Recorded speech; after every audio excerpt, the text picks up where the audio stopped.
पद्धतीने तिळाचं तिळकुट। त्यासाठी लागणारं साहित्य पाहूया।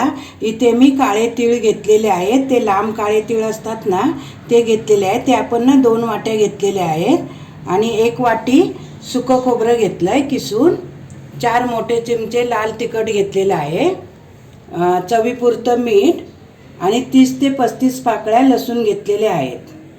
आता गॅसवर मी पॅन ठेवलेले आहे। पॅन आपला गरम झालेला आहे, तर आपण ना तीळ चांगले भाजून घेऊया।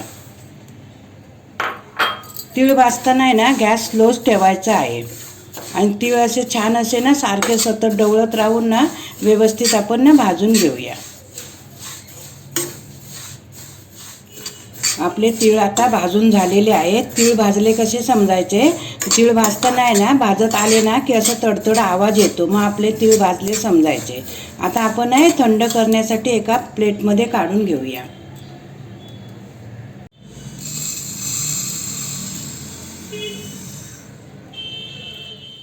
आता आपण सुकं खोबरंही भाजून घेऊया।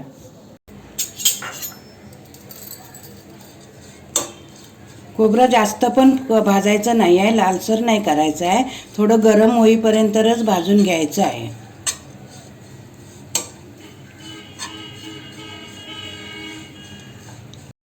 आता आपलं सुकं खोबरं पण भाजून झालेलं आहे। आता आपण हे पण काढून घेऊया।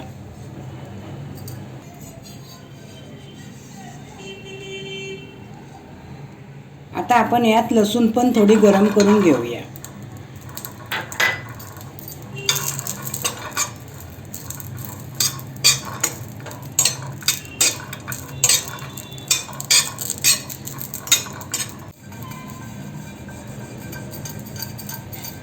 आपली लसूण सुद्धा भाजून झालेली आहे। आता आपण ही पण काढून घेऊया।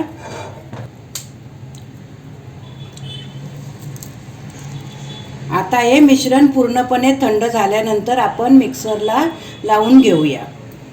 आता हे मिश्रण पूर्णपणे थंड झालेलं आहे, त्यात आपण ना मसाला टाकून घेऊया आणि चवीपुरतं मीठ टाकूया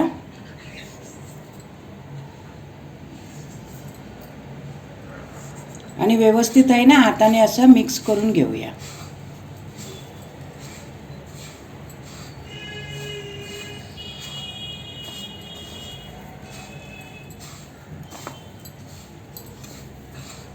आपलं हे सर्व मिश्रण व्यवस्थित मिक्स करून झालेलं आहे।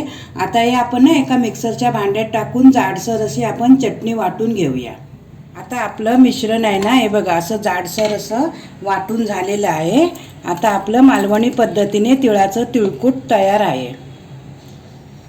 तुम्हाला जर ही रेसिपी आवडली असेल तर व्हिडिओला लाईक करा, शेअर करा आणि माझ्या चॅनलला सबस्क्राईब करा आणि कमेंट करायला विसरू नका।